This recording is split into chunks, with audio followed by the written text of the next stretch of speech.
ये छोटी सी मछली जो पानी के अंदर से बाहर बैठे कीड़े पर पानी की बंदूक चलाती है और लगभग हर बार निशाना सीधा टारगेट पर लगता है। ये है आर्चर फिश, पानी की दुनिया का शार्प शूटर। लेकिन ये मछली फिजिक्स के नियम तोड़कर निशाना कैसे लगाती है? तो चलिए जानते हैं इस स्नाइपर मछली के राज। पहला राज, इसकी बंदूक। आर्चर फिश के मुंह की छत में एक खास नली जैसी संरचना होती है। ये अपनी जबान को ऊपर दबाकर एक पाइप बनाती है, बिल्कुल बंदूक की नाल जैसा। फिर गिल कवर्स को जोर से दबाकर पानी को इस नली से बाहर फायर करती है। ये वाटर जेट इतना पावरफुल होता है कि 3 मीटर यानी लगभग 10 फीट ऊपर बैठे कीड़े को भी गिरा सकता है। और इस जेट की फोर्स 200 मिली न्यूटन होती है, जबकि किसी कीड़े को टहनी पर चिपके रहने की ताकत सिर्फ 20 मिली न्यूटन होती है। मतलब 10 गुना ज्यादा ताकत से मार, कीड़े के बचने का कोई चांस नहीं।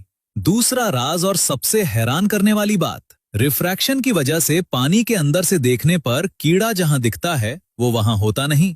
मतलब अगर मछली वहां निशाना लगाए जहां कीड़ा दिख रहा है तो गोली खाली जाएगी। लेकिन आर्चर फिश का दिमाग ऑटोमेटिकली इस रिफ्रैक्शन को कैलकुलेट करता है। रिसर्च में पाया गया कि ये मछली स्नेल के नियम यानी प्रकाश के अपवर्तन के कानून को बिना पढ़े अपने दिमाग में ही सॉल्व कर लेती है। और सबसे कमाल ये कि हर बार एंगल बदलता है, दूरी बदलती है, कीड़ा हिलता है, फिर भी ये मछली रियल टाइम में सब कैलकुलेशन करके फायर करती है। एक्सपर्ट आर्चर फिश पहली शॉट में ही टारगेट हिट करती है।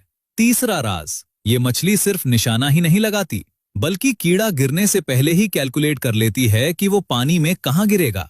फिर तेजी से उस जगह पहुंच जाती है ताकि कीड़ा पानी छुए उससे पहले ही मुंह में हो, क्योंकि अगर देर हो गई तो कोई और मछली खाना छीन लेगी। और एक बात, ये स्किल पैदाइशी नहीं है। छोटी आर्चर फिश बार बार मिस करती है, प्रैक्टिस करती है, गलती से सीखती है और धीरे धीरे शार्प शूटर बनती है। साइंटिस्ट इसे मोटर एडेप्टेशन कहते हैं। यही प्रोसेस इंसानों के दिमाग में भी होती है जब हम कोई नया स्किल सीखते हैं।